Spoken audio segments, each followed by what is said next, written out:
Viral হওয়া আপনাদের প্রয়োজন, চ্যানেলের প্রয়োজন, পত্রিকার প্রয়োজন, অভিনেতার প্রয়োজন না। ছবি নিয়ে নিউজ করায় খেপলেন রুনা খান। ফেসবুকে ঈদের দিনে ছবি দিয়েছি, সেটাও নিউজ। জন্মদিনের ছবি প্রকাশ করেছি, সেটাও নিউজ। প্রতিটা সংবাদের মাঝে আমার ওজন কমানোর গল্প। আমি কিন্তু বাংলাদেশের একটি পত্রিকা বা চ্যানেলের সঙ্গেও কথা বলি না। আপনারা আপনাদের প্রয়োজনে নিউজ বানিয়েছেন। ভাইরাল হওয়া আপনাদের প্রয়োজন, চ্যানেলের প্রয়োজন, পত্রিকার প্রয়োজন, অভিনেতার প্রয়োজন নয়।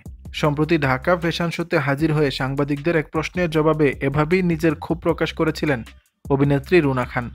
রুনা বলেন, গত 1 বছরে এমন কোনো টিভি চ্যানেল নেই যেখান থেকে আমাকে প্রতি মাসে ফোন করা হয়নি। তারা ফোন দিয়ে বলেছে, আপু আপনার সঙ্গে কথা বলতে চাই। আমি যখনই জানতে চেয়েছি কী বিষয়ে, তারা বলেছে এমনি, কিংবা লাইফস্টাইল, ওজন কমানো সম্পর্কে। আমি এসব বিষয়ে কথা বলতে চাইনি। আমি চাই আমাকে নিয়ে আলোচনা হোক কাজের জন্য, ছবি প্রকাশ কিংবা ওজন কমানোর জন্য নয়। রুনা মনে করেন বর্তমানে তিনি পরবর্তী প্রজন্মের শিল্পীদের সঙ্গে কাজ করছেন, তাদের সঙ্গে সেরা অভিনেত্রীর মনোনয়ন পাচ্ছেন। এসব নিয়েই বেশি আলোচনা হওয়া উচিত, তার ছবি, ফটোশ্যুট কিংবা ওজন কমানোর প্রসঙ্গে নয়। অভিনেত্রী বলেন, আমি 2005 সালে অভিনয় শুরু করেছি। বর্তমানে মেহজাবিন, তাসনিয়া ফারিন, আমার পরের প্রজন্মের অভিনেত্রীদের সঙ্গে কাজ করছি। তবুও যখন সাংবাদিকদের সঙ্গে কথা বলতে যাই, তাদের আলোচনার বিষয়ে কাজ থাকে না। আমার ফটোশ্যুট, লাইফস্টাইল, ওজন কমানো এসব নিয়েই থাকে।